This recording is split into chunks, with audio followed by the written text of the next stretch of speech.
Nous vivons toujours à partir d'un autel. Quelle qu'en soit la nature de cet autel dans notre vie, qui a pu être bâti par nos propres choix, par des choses qu'on a pu faire ou par des choix de nos ancêtres, eh bien, ces autels-là, qu'elles soient positives ou négatives, vont chercher à influencer notre vie. Puis on veut vivre à partir de l'autel de la croix, de cet autel que Jésus est venu établir une fois pour toutes, la croix.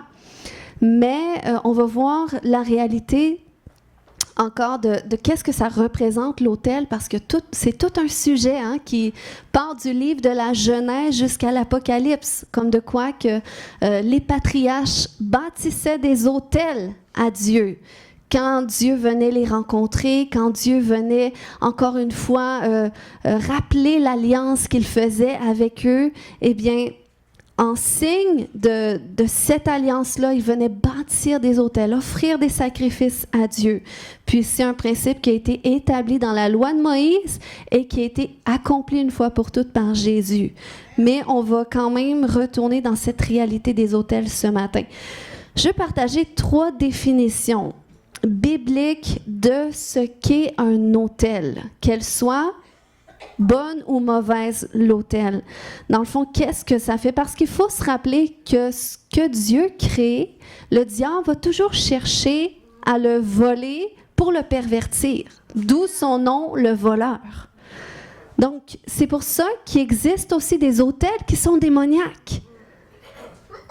Puis c'est pour ça que c'est important qu'on comprenne ce principe des autels, puis qu'on se re-questionne. Quel autel qui influence ma vie aujourd'hui? OK?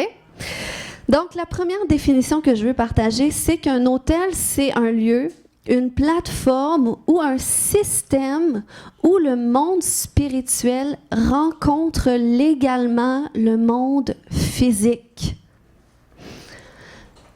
On voit un exemple dans la Bible, lorsque Zacharie, ça c'est dans le Nouveau Testament, Zacharie, le père de Jean-Baptiste, à un moment donné, il était justement à l'autel où est-ce qu'on donnait des parfums à Dieu, et il y a un ange de Dieu qui était juste là à côté, parce qu'il y avait un message. Donc, l'autel, ça représente un endroit où est-ce que le monde spirituel rencontre légalement le monde naturel.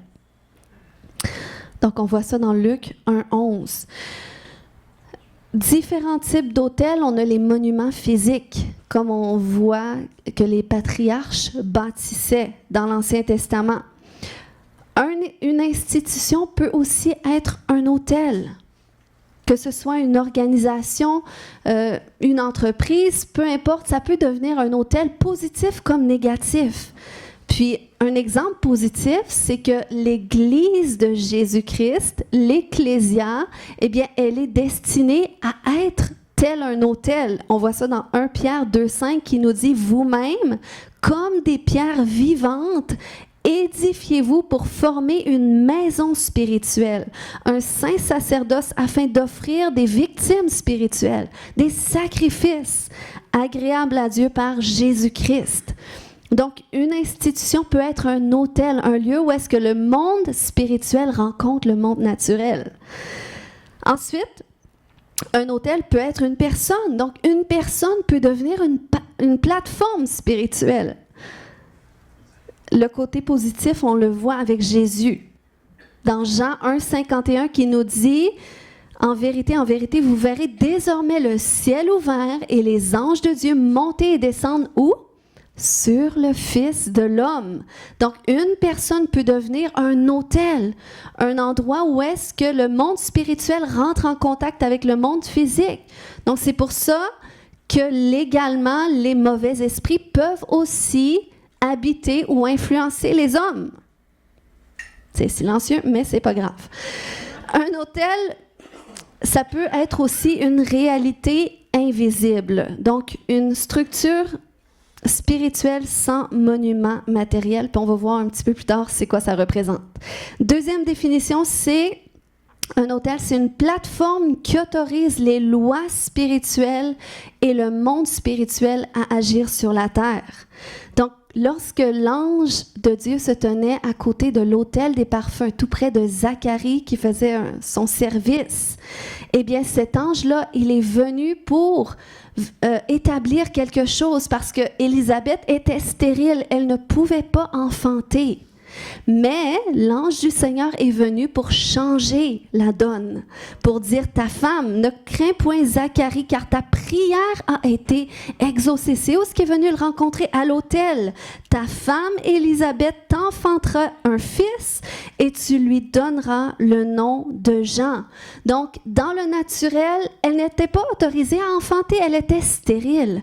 Mais les lois spirituelles sont venues bouleverser les lois naturelles pour la rendre fertile. Donc, c'est ce que les autels aussi peuvent faire dans notre vie. L'autel de la croix. Amen.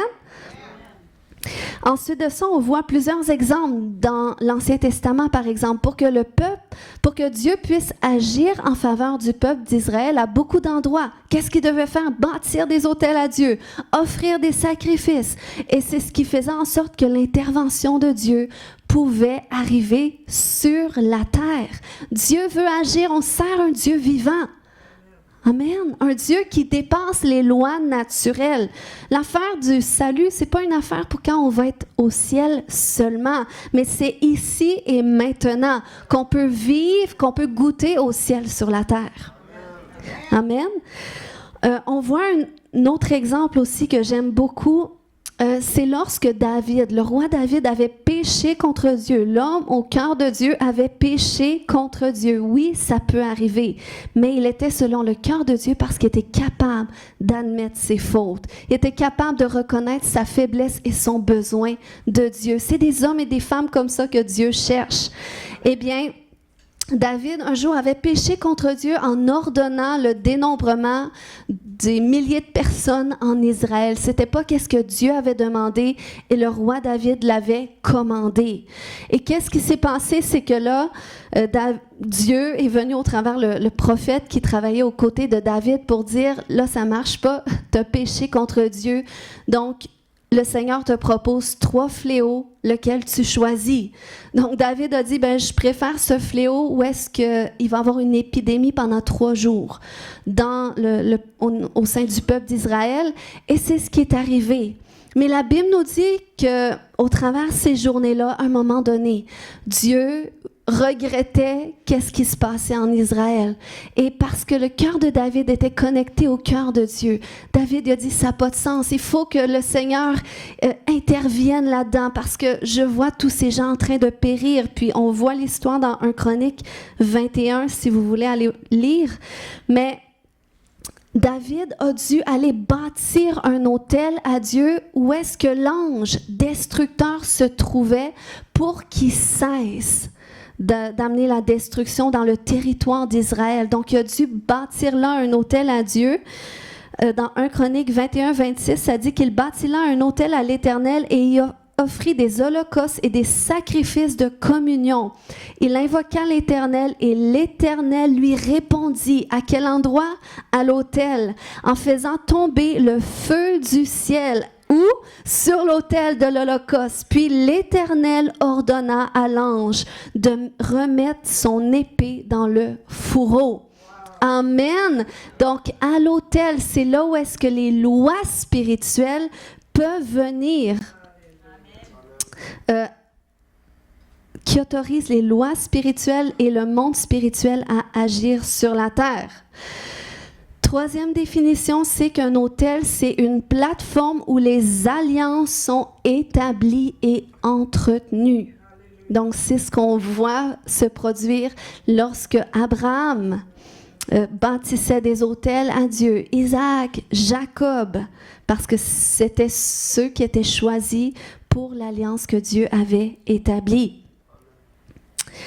Amen. Donc, l'autel, ça devient un système qui maintient les alliances. Le rôle d'un autel, si on résume le tout, c'est de donner une autorisation et assurer la continuité ou la discontinuité d'une activité spirituel. Donc, ça va vraiment nous aider à comprendre qu'est-ce qui peut se passer dans notre vie. Des fois, on vit des choses, des fois des difficultés qui se répètent. Est-ce qu'il y en a qui peuvent attester que parfois ça arrive, tu te retrouves dans des schémas destructeurs, dans des cycles, et la raison est que parfois, eh bien, il y a une autorisation spirituelle qui permet à cette activité d'agir dans ta vie. Donc, qu'est-ce qui revient constamment dans la vie d'une personne, dans une organisation, dans une région, dans une nation? Bon ou mauvais, ça peut révéler l'existence d'un autel, qu'il soit bon ou mauvais. D'accord? Donc, lorsque certaines personnes semblent vivre toujours les mêmes expériences, puis des fois, il y a des expériences positives, on va le voir dans quelques instants, mais des fois, il y a certaines personnes qui vivent des difficultés, des cycles de difficultés qui sont récurrents. Ou remarquez, il y a certains territoires qui sont marqués par certaines difficultés. Il y a des endroits où est-ce que qu'est-ce qui est en hausse? C'est les vols, c'est le trafic. Il y en a d'autres que c'est les guerres. Il y en a que c'est les maladies, la mort prématurée. Donc, quand on regarde les territoires dans les nations, on peut voir les réalités spirituelles qui influencent le monde naturel. Et ça, c'est parce qu'il y a des autels qui existent à des endroits et le Seigneur nous appelle à nous, l'Église de Jésus-Christ, à renverser. Comme il avait dit à Jérémie, je t'appelle sur les nations afin que tu arraches, que tu abattes, que tu renverses et que tu bâtisses et que tu plantes. Et c'est à nous qu'il a donné cette autorité en tant qu'enfants de Dieu lorsqu'on voit des difficultés dans nos familles qui se répètent. À un moment donné, le Seigneur nous appelle à être ce briseur de cycles pour dire maintenant c'est terminé à cause de l'œuvre que Christ a accomplie à la croix. Amen. Donc, là où est-ce qu'il y a une réalité physique qui se répète continuellement, il faut se demander quel est le système qui l'autorise ou qui la maintient. Un exemple positif, parce que c'est des réalités qui sont positives aussi, le salut. Avez-vous remarqué qu'une personne peut être ici, en Allemagne, dans n'importe quel pays du monde, à n'importe quelle heure, dans sa chambre à coucher, au lieu de travail, dans une salle de bain perdue, n'importe où, et invoquer le nom du Seigneur et expérimenter le salut? Ça, c'est une réalité invisible qui est soutenue par un autel, qui est l'autel de la croix. N'est-ce pas merveilleux? Donc, on n'a pas besoin aujourd'hui, si on veut rencontrer Jésus, d'aller en Israël, d'aller là où est-ce que Jésus est né et qu'il a fait son parcours. Non, on le peut ici et maintenant parce que l'autel de la croix dépasse les frontières, dépasse le temps et les générations. Amen. Un autre exemple, c'est les promesses que Dieu a faites à Israël. Avez-vous remarqué que Israël, aujourd'hui, quand on se met à faire certaines recherches, il y a des gens en Israël qui attendent encore le Messie, qui croient encore que Jésus n'est pas revenu, n'est pas venu. Puis, même si cette nation-là, dans son entièreté, ne suit pas Jésus ou ne le connaît pas comme nous, on le connaît aujourd'hui, eh bien, les promesses que Dieu a rattachées à Israël sont quand même maintenues à cause de l'alliance qu'il a faite avec Israël. Ce qui fait en sorte que Israël a été tellement de fois persécuté, attaqué au travers les générations. Et allez voir sur la carte du monde. C'est un mini-pays au milieu de plusieurs puissances mondiales qui l'ont attaqué, qui ont essayé de l'éliminer. Mais ils n'ont jamais réussi à cause des promesses que Dieu a faites sur Israël. Donc, vous voyez combien l'alliance, c'est quelque chose de puissant. Quand Dieu établit une alliance avec un homme, avec un territoire. Amen. Exemple d'autel négatif. Puis, ma prière, parce que je vais vous donner un devoir après cette prêche, mais c'est de regarder à votre vie les schémas destructeurs qui reviennent, ou peut-être votre famille. Peut-être c'est pas vous qui souffrez, mais quand vous regardez votre famille, vous voyez des cycles destructeurs qui se répètent, que ce soit des maladies récurrentes, des addictions, des comportements sexuels abominables, des pratiques idolâtres, des délais constants, des blocages, des échecs répétés, certaines formes de stérilité, des succès qui disparaissent. J'ai tellement prié pour de gens que c'était leur réalité. Et malheureusement, souvent, ces réalités ne disparaissent pas toujours automatiquement lorsqu'on donne notre vie à Jésus. Parce que parfois, il y a des autorisations que nos ancêtres ont fait, que nous-mêmes, nous devons aller briser.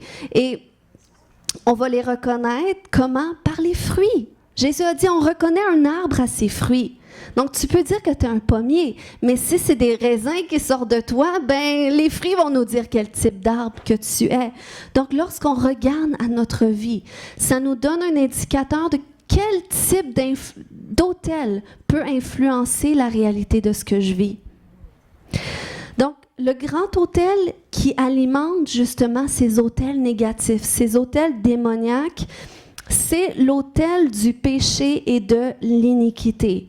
Pourquoi c'est un autel? Parce que ça, c'est une autre réalité invisible qui permet à Satan d'agir, quel que soit le lieu, le temps où est-ce que tu te trouves. Ça nous dit ça, en fait, dans Romains 5,12, que c'est pourquoi, comme par un seul homme, le péché est entré dans le monde, et par le péché, la mort. Donc, le péché est venu d'abord, et oups, ça a donné une autorisation à la mort d'entrer, et pas seulement sur Adam, mais la mort s'est étendue sur tous les hommes. Donc, à cause de cette nature du péché qu'on a hérité d'Adam, qui vient avec nous dès notre naissance, eh bien ça donne une autorisation légale à Satan d'agir, d'amener la destruction dans nos vies. Un autre exemple, on voit dans Juges 6:1 que les enfants d'Israël, à un moment donné, à plusieurs fois lorsque tu lis l'Ancien Testament, ils firent ce qui déplaît à l'Éternel, et la conséquence de ça, c'est que l'Éternel les livra entre les mains de Madian pendant 7 ans. Donc, parce qu'ils ont fait ce qui était mauvais, ça a donné une autorisation aux Madianites de les opprimer. Donc ça, c'est l'autel du péché et de l'iniquité. Les 3 niveaux de péché. Il y a le péché personnel qui provient de nos propres choix. Il y a le péché territorial parce qu'une ville peut pécher. On voit des exemples bibliques, Sodome, Gomorrhe, Ninive, puis je suis sûre qu'aujourd'hui, à peu près toutes les villes pourraient être intégrées là-dedans. Puis Dieu peut juger une ville à cause de son péché, mais il peut aussi faire grâce à des villes parce que Dieu avait voulu faire grâce à Sodome, à Gomorrhe, à Ninive. Ensuite, les péchés liés aux héritages familiaux. Et ça, c'est Exode 34 au verset 7 qui nous le dit, que Dieu punit l'iniquité des pères sur les enfants jusqu'à la 3e et à la 4e génération. Donc aujourd'hui, on peut souffrir des choix de nos ancêtres. Pas amen là-dessus, hein? Ensuite, ça, c'est le grand autel comme je disais, qui alimente les autels démoniaques. Maintenant, le grand autel de Dieu, que j'ai déjà introduit un peu, eh bien, c'est l'autel de la croix, qu'on peut appeler aussi le trône de grâce. Dans Hébreux 4:16, approchons-nous avec assurance du trône de grâce afin d'obtenir miséricorde. Donc ça, c'est à la croix, peu importe. Tel que tu es, tu viens à la croix, tu viens à Jésus et c'est là que tu obtiens miséricorde. Peu importe qu'est-ce que tu as fait, Jésus est prêt à te recevoir. Donc pourquoi est-ce que c'est le trône de grâce? Puis est-ce qu'on dirait que c'est un autel? Parce que la Bible va nous dire que Jésus, c'est le souverain sacrificateur, que son sang a inauguré la nouvelle alliance, puis que cette alliance demeure éternellement. Donc, c'est cet autel qui doit être rétabli dans notre vie. Mais parfois, pour que l'autel de la croix puisse être fermement établi dans notre vie, eh bien, il faut que les autres autels qui perdurent parfois depuis plusieurs générations soient renversés. Puis, je ne dis pas qu'il faut nécessairement retourner dans notre passé, aller gratter dans nos ancêtres, mais il faut être attentif aux fruits dans nos vies, aux fruits autour de nous, qui peuvent être des indicateurs de réalité spirituelle dont le Seigneur nous donne l'autorité d'aller les renverser. Il a dit à Pierre, « Je te donnerai les clés du royaume des cieux. » Dans une version, ça dit « Ce que tu autoriseras sur la terre sera autorisé dans le ciel. Ce que tu refuseras sur la terre sera refusé dans le ciel. » Donc, cette autorité, on doit l'exercer. Puis au niveau des autels aussi. Donc, toute bénédiction accordée aux croyants vient ultimement de cet autel de la croix, de ce trône de grâce. Il y a des enfants de Dieu, vous remarquerez, il n'y a pas que les malédictions générationnelles, mais il y a des bénédictions générationnelles. Il y a des chrétiens, ils ont une grâce au niveau des affaires, au niveau des entreprises. Tout ce qu'ils entreprennent, ça prospère, ça porte du fruit, il y a un développement, il y a un avancement. Eh bien, ça, souvent, c'est des grâces divines qui proviennent de cet autel. Et nous, on est appelés à découvrir finalement de qu'est-ce qu'on doit aller chercher sur cet autel que Christ est venu établir pour nous. Il y a des chrétiens, vous remarquerez, des fois, tu vis des situations où est-ce que tu dis, écoute, j'ai besoin de prière. Puis il y a certaines personnes que tu vas aller voir pour la prière parce que tu sais que si cette personne prie pour toi, Dieu va agir. Eh bien, ça, c'est aussi une grâce qui est alimentée par un autel. Il y a des fois, tu vas souffrir dans ton corps, tu vas être malade, et il y a certains chrétiens que tu vas aller voir pour qu'ils prient pour ta guérison. Des chrétiens que tu sais qui ont des miracles, qui sont rattachés à eux. Pourquoi? Parce que, justement, ils ont reçu cette grâce de Dieu qui est alimentée par cet autel. Il y a des gens que lorsqu'ils adorent le Seigneur, le ciel s'ouvre, le royaume de Dieu est là, Dieu se manifeste glorieusement. Et ça, c'est pourquoi? C'est parce qu'il y a un autel aussi qui a été bâti dans la vie de ces gens-là, qui est alimenté, qui provient de ce trône de grâce. Paul et Silas l'ont déjà expérimenté. Dans la prison, alors qui adoraient Dieu en pleine nuit, qui souffraient dans leur corps, qui avaient été abattus injustement, enfermés injustement. Mais ils se sont mis à adorer Dieu et les anges de Dieu, les réalités spirituelles sont venus rencontrer les réalités naturelles pour permettre une autorisation spéciale, la délivrance de ces hommes-là et après de cette nation-là. À cause de cet autel de la croix alimenté par la louange. Ça, c'est des choses qu'on va voir dans les prochaines semaines. Mais, alléluia. Ça, c'est des grâces qui expliquent la présence de cette réalité invisible qu'est un autel qui permet une autorisation particulière. Ensuite, tu as le sang de Jésus à cet autel. Parce que c'est le sang de Jésus qui détient la puissance face au péché, face à toute alliance démoniaque, puis face au pouvoir des autels. Donc, c'est le sang de Jésus qui détient le pouvoir de nous libérer, puis de faire en sorte qu'on puisse marcher sous cette alliance nouvelle en Jésus. Donc, en résumé, il existe deux grands systèmes spirituels. Le premier, il est alimenté par le péché et l'iniquité, et le second par le trône de grâce et le sang de Jésus, le sang de la nouvelle alliance. Puis, ce matin, le Seigneur, il veut qu'on prenne conscience justement de ces grâces-là qu'il veut libérer dans notre vie. Des fois, on est bloqué.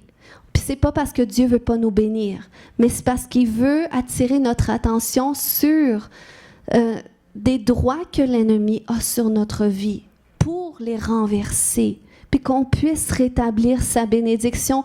Et j'ai la conviction qu'il veut vraiment vous bénir. Il y a des gens, vous êtes dans ce lieu, il y a des bénédictions qui vous attendent, qui sont tout près de vous Mais avant, il faut adresser certaines réalités spirituelles. Il faut les renverser et s'assurer qu'à cet endroit, ce soit le trône de grâce, l'autel de la croix qui parle en votre faveur. Et Dieu veut le faire. Alléluia! Parce que vous savez, lorsque l'ennemi a des droits dans notre vie, ces droits deviennent des réclamations. Même Pierre a vécu aussi sous le pouvoir d'une réclamation. Jésus lui avait dit, Pierre, Satan vous réclame pour, comment est-ce qu'il dit ça? C'est ça, pour vous cribler comme le froment, pour vous soumettre à des rudes épreuves. Mais qu'est-ce qu'il dit? J'ai prié pour toi, afin que ta foi ne défaille point, et toi, quand tu seras converti, affermis tes frères. Donc, merci Seigneur. La réclamation, c'est pas la fin. Peut-être tu vis sous des difficultés, mais elles ne sont pas le dernier mot. Le dernier mot, c'est que Dieu a un appel pour toi. Il a des projets de paix et non de malheur pour toi. Il a un avenir pour toi. Amen. Mais l'affaire, c'est que Pierre a été quand même un bout de temps sous le joug de cette réclamation, parce que Jésus lui a dit ça juste quelque temps avant que Pierre renie Jésus par 3 fois. Et qu'est-ce qui s'est passé après? C'est que là, il vivait sous le joug de ça, parce qu'imaginez, Jésus l'a averti, il a dit, non, Pierre, tu comprends pas, tu vas me renier 3 fois. Pierre était convaincu que jamais ça arriverait. Des fois, quand on est convaincu que quelque chose n'arriverait jamais, faites attention, faisons attention. Finalement, il a renié Jésus par 3 fois. Et après, le coq a chanté, et là, il s'est rappelé de qu'est-ce que Jésus lui a dit. Imaginez le poids de sa culpabilité. Mais Jésus ne l'a pas laissé là. Jésus, il est venu le rencontrer après qu'il soit ressuscité et tout. Pierre était en train de pécher, pécher, et par 3 fois, OK, il fallait que Pierre renverse cette autorisation qu'il avait donnée au diable par ses paroles, en reniant Jésus. Donc, par 3 fois, Jésus lui a donné l'opportunité de se racheter. Jésus lui a dit, Pierre, m'aimes-tu? Et par 3 fois, il a dit, bien oui, Jésus, je t'aime. Donc, par sa réponse, non seulement par ses paroles, mais ensuite par ses actes, parce que Jésus a dit, OK, bien, si tu m'aimes, paie mes brebis, parce que c'est ça ton appel. Donc, par 3 fois, c'est ce qu'il a déclaré sur Pierre, et Pierre a été complètement relevé. Pierre a rentré dans son appel, et on sait, les miracles glorieux qui se sont passés dans la suite, lorsqu'il a fait sa première prêche, c'est que 3000 âmes se sont converties. Mais ça, c'était le fruit aussi de cette décision qu'il a prise, de dire, écoute, je ne resterai pas sous le joug de cette condamnation. Jésus me donne l'opportunité de me racheter parce que lui-même a payé le prix. Donc, j'aligne maintenant mes paroles et ma vie avec sa volonté pour moi. Et ça le rétablit ce trône de grâce dans sa vie. Amen. Donc, le Seigneur veut le faire pour nous aussi. Il veut rétablir son autel dans notre vie. J'aimerais raconter un petit bout de mon histoire juste avant de conclure avec ce message. Mais vous savez, je me suis mariée avec mon précieux mari quand j'avais 22 ans. Puis, notre alliance de mariage a été assez combattue. Puis, surtout de mon côté, pour lui, c'était très beau. Mais pour moi, c'était beau aussi. Mais il y avait toute une lutte à l'intérieur de moi que j'ai dû confronter, que j'ai dû faire face. Le jour après que je lui ai dit oui, puis qu'on commence ensuite à habiter ensemble, mon mari veut que vous coupez le micro, mais non. Je l'ai assuré, j'ai dit, t'inquiète chérie, je te gênerai pas. Mais ça a été très difficile à un point que j'étais tiraillée à un certain moment. Dans les débuts de notre mariage, il y a une partie de moi qui voulait fortement abandonner, mais la grâce de Dieu me soutenait. Mais le problème, parce que je suis arrivée à ce point où est-ce que tu peux pas toujours vivre séparé entre deux. À un moment donné, il faut que tu prennes une décision. Soit je vais d'un côté, soit je vais de l'autre. Mais il y avait des choses, des forces spirituelles qui m'empêchaient de m'engager pleinement, de m'abandonner, parce que c'est ça le mariage. Tu t'abandonnes à l'autre comme quand tu choisis de tenir à Christ, tu t'abandonnes à lui. Eh bien, dans le mariage, c'est ça aussi. Tu n'as pas le choix. Il y a un abandon, il y a une mort à soi. Mais c'est beau de le vivre quand Jésus est au centre parce qu'il est notre assurance que ça va bien finir. Mais pour moi, ça a été très difficile. Pourquoi? Parce que même si cette alliance avait été établie, eh bien, il y avait tout un autre autel qui me réclamait. Un autel qui était relié au péché des générations avant moi, parce qu'il faut dire que dans ma lignée familiale, les divorces, les séparations, c'était pas mal la réalité. Donc ça, c'est un péché aussi. C'est une conséquence au péché. Donc ça, c'était une réalité familiale, mais par mes propres choix aussi, parce que j'avais fait des choses qui avaient donné des autorisations à l'ennemi de m'opprimer, de me tourmenter. Parce que avant que je sois mariée avec mon mari, j'ai vécu un mariage. Je sais, c'est étonnant, mais je me suis mariée quand j'avais 19 ans avec un jeune homme sous le conseil. Je n'étais pas chrétienne à ce moment-là. Je ne connaissais pas le Seigneur. Puis, sous le conseil d'une conseillère financière, elle a dit « Mariez-vous, vous allez avoir plus de prêts et bourses. » Donc, j'étais jeune, je ne connaissais pas Jésus, je voulais tenter des expériences, donc j'ai accepté. Mais c'était une très mauvaise décision et une très mauvaise relation aussi, parce que ce jeune homme-là avait beaucoup de problèmes niveau identitaire, parce qu'il n'aimait pas les femmes. Il y avait des problèmes au niveau de la drogue, puis c'est ça, il était dans une grande confusion, puis il m'entraînait dans cette confusion-là, veux pas aussi, j'étais assez confuse. Voilà pourquoi Jésus m'a délivrée de beaucoup de choses, mais quand même, c'était une mauvaise décision. Puis, quand je me suis mariée, oui, Jésus m'a sauvée, il m'a délivrée de tout ce qui me retenait en captivité, puis il y a des choses que ça a pris plus de temps. Mais j'ai rencontré mon mari quelques années après, on s'est mariés, mais après ça, cet autel où est-ce que le péché et l'iniquité avaient été alimentés, parce que veux pas, c'était marqué par le désir du gain, par l'amour de l'argent, c'est un péché. L'immoralité sexuelle, parce qu'il y avait des choses anormales.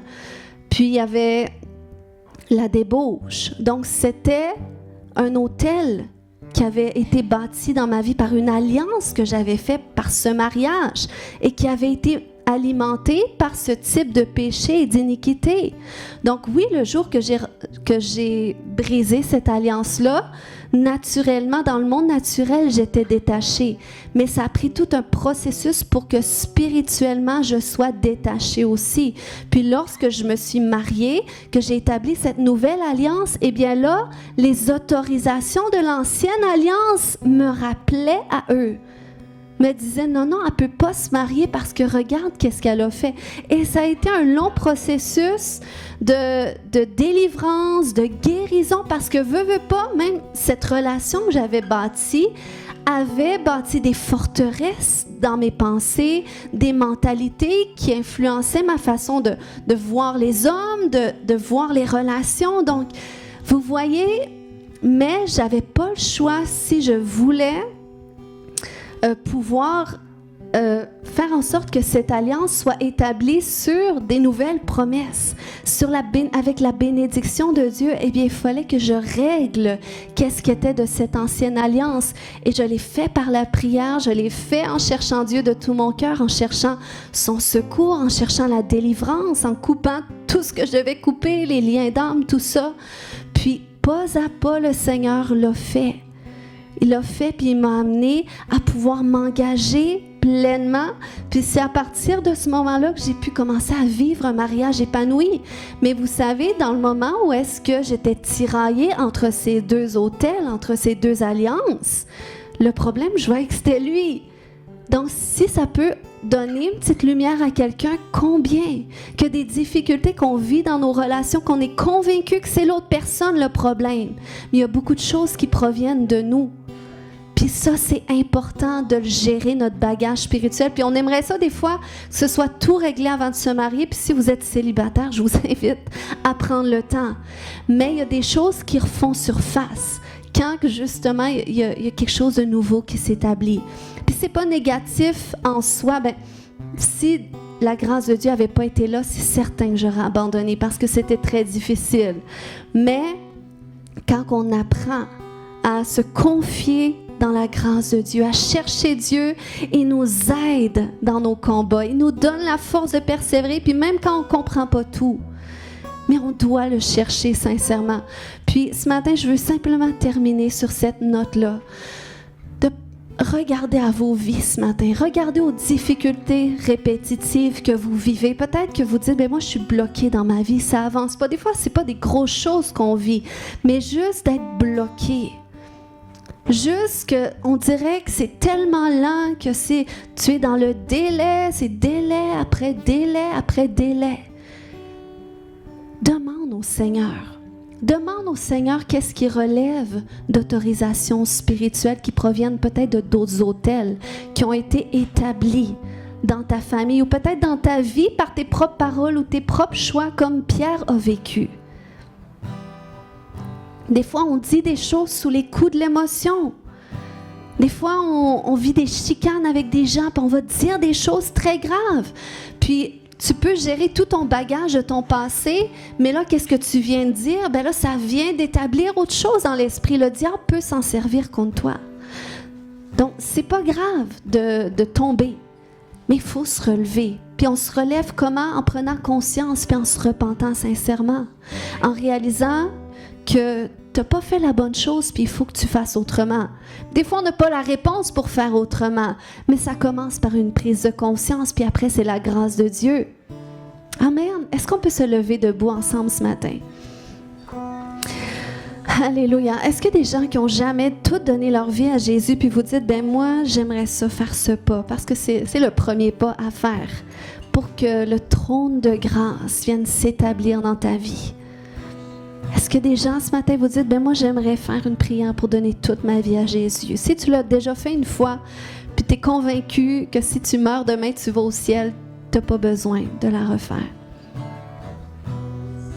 Alléluia. Mais pour ceux qui nous écoutent en ligne, on va prier avec vous. Est-ce qu'on peut répéter cette prière, dire, Seigneur Jésus, je viens à toi, tel que je suis.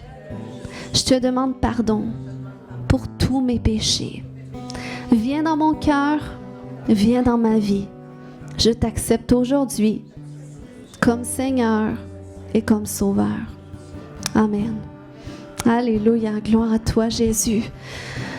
Alléluia. Puis ce matin, je veux prier avec vous. Le Seigneur ne veut pas révéler il ne veut pas dévoiler qu'est-ce qui est négatif dans ta vie, jamais pour te condamner. Mais c'est justement lorsque tu es ignorant d'une réalité que le diable en profite. Il en profite pour dominer sur ta vie. Mais Jésus a tout payé pour que toi, tu domines sur lui. Pour que toi, tu marches sur lui, toute la puissance de l'ennemi. Alors, n'aie pas peur ce matin de prendre conscience des réalités spirituelles qui peuvent se lever contre toi. Parce que quand tu en prends conscience, c'est là que tu peux après ça aller voir avec Jésus, c'est quoi la stratégie. Puis ce matin, on n'a pas beaucoup rentré dans ces stratégies, comment renverser les autels de l'ennemi pour établir l'autel qui revient à Dieu. Mais on va voir ça dans la prochaine semaine, mais dans un premier temps, je veux qu'on soit dans cet endroit de dire, Seigneur, ouvre mes yeux pour que je vois les choses telles que tu les vois. Je ne veux laisser aucune place à l'ennemi dans ma vie, aucun bénéfice. Alléluia. Peut-être toi, tu penses que il n'y a aucun danger pour toi. Mais regarde la vie de tes enfants. Est-ce que tu veux que tes enfants aussi bénéficient de la grâce qui vient du trône de Dieu, qui bénéficient de cette bénédiction? S'il y a des schémas qui se répètent dans la vie de tes enfants, alors le Seigneur a besoin aussi de ton engagement pour dire, Seigneur, je vais m'unir à toi pour que ta grâce soit répandue dans sa vie. Alléluia. Alléluia. Kaya shokomata. Seigneur, ouvre nos yeux sur tout ce qui est caché. Alléluia. Il y a des gens, quand vous avez commencé à travailler avec le Seigneur, pour l'œuvre qu'il veut faire dans votre vie, il y a des gens, vous allez être libérés de l'anxiété. Vous allez être libérés du stress. Vous allez être libérés de toutes sortes de peurs. Pourquoi? Parce que vous commencez à mettre Jésus au centre. Vous commencez à vouloir bâtir votre vie qui est sur le roc, qui est sur Jésus le roc. Alléluia. Et est-ce qu'on peut le dire en nos propres mots ce matin, qu'on désire que Jésus soit le centre de notre vie, qu'on réalise qu'il est notre réponse, qu'il détient les solutions. Alléluia. Merci, Papa. Merci, Papa. Merci, Papa. Seigneur, tu ne nous laisseras pas dans les difficultés sans fin. Tu ne nous laisseras pas dans les délais constants, dans les échecs constants, dans les maladies récurrentes. Seigneur, on refuse, Père éternel, que cet héritage associé au choix impie de nos ancêtres se transfère sur notre vie et celle de nos enfants. Seigneur, on reconnaît, Jésus, que tu as payé le prix pour qu'on soit libre, pour qu'on puisse vivre à partir d'une alliance nouvelle qui est établie sur des meilleures promesses, qui est établie sur des bénédictions, qui est établie sur des grâces, et non seulement pour nous, mais jusqu'à 1000 générations après nous. Et c'est ce qu'on veut voir dans notre vie. Alléluia, c'est ce qu'on veut voir dans notre vie, dans le nom puissant de Jésus. Kaya shoro makata, kaya shakamama yashare makata. Espère en lui. Soupire après lui ce matin. Regarde à lui ce matin et désire être complètement libre. Désire voir les choses clairement telles qu'elles le sont parce qu'il veut te montrer. Alléluia. Kaya shoro makata, kaya shokomanta re makatada. Si tu es dans ce lieu ce matin puis tu dis, mais moi ça me parle, je sens que le Seigneur veut faire une œuvre, puis tu sens que tu dois venir devant, tu peux venir devant. Alléluia, je veux prier personnellement avec toi. Kaya shoro makatada, kaya shoko mayante re makata, kaya shoko manta re makata. Il y a des choses que nous avons tolérées dans notre vie. Il y a parfois des tourments dans nos pensées, des pensées toujours négatives, des pensées autodestructives qui viennent constamment et on les tolère, mais on vient à ce terme où est-ce que Jésus dit maintenant c'est assez. Maintenant c'est assez. Je veux que tu bâtisses avec des pensées nouvelles. Le Seigneur veut débloquer ce renouvellement d'intelligence qui était resté bloqué à quelque part dans ta vie. Alléluia. Kaya shoro makata, kaya shokomata. Espère en lui ce matin. C'est lui qui détient ta réponse. Kaya shokomanta, kaya shekemanta remakatada, kaya shokomanta remata. Prie ce matin, prie parce que lorsqu'on élève nos voix ensemble vers le trône de grand Jésus, dit que là où 2 ou 3 sont rassemblés en mon nom, ensemble je suis au milieu d'eux. Et quel que soit ce qu'ils me demandent, je leur accorde. Ça, c'est une réalité invisible qui provient de cet autel, de ce trône de grâce. Alléluia. Kaya shoko. Si tu sens que le Seigneur est en train de faire quelque chose à l'intérieur de toi, tu peux venir devant. Sinon, continue de prier. Continue d'intercéder. Et si tu pries en langue, prie en langue. Peut-être tu le fais pour ta famille. Peut-être tu le fais pour quelqu'un qui est proche de toi, qui a besoin de vivre une délivrance. Alléluia. Seigneur, je te remercie ce matin pour ce que tu fais, Seigneur, dans nos vies, dans chacune de nos vies. Et Seigneur, dans ce processus, où est-ce que tu veux nous amener plus loin avec toi? Où est-ce que tu veux nous donner la victoire sur nos ennemis, Seigneur Dieu? Eh bien, tu veux pas, Seigneur, qu'on le vive sous un poids, Seigneur, mais tu veux, Seigneur, le prendre à ta charge. Tu veux nous apprendre justement à reposer en toi pour le vivre avec toi. Puis tu nous donnes la paix dans le processus. Puis je veux libérer ce matin la paix du Seigneur dans ce processus où est-ce que vous êtes. Puis je veux déclarer que là où est-ce qu'il y en a, qu'il y a vraiment des grâces divines que Dieu voulait libérer dans votre vie actuellement. Peut-être que vous ne les voyez pas ou peut-être qu'il manquait juste quelque chose pour que ce soit débloqué. Je veux déclarer que c'est ce matin, que ça se produit dans le nom de Jésus, qu'il y a un débloqué qui se produit pour ceux qui doivent expérimenter des grâces et témoignages. Dans le nom de Jésus, des percées quelconques, je le déclare pour votre vie dans le nom de Jésus. Dieu va vous surprendre. Si tu sens que cette parole, elle est pour toi, attends-toi à lui intentionnellement et prends conscience de qu'est-ce qu'il va faire, puis réjouis-toi en lui. Alléluia.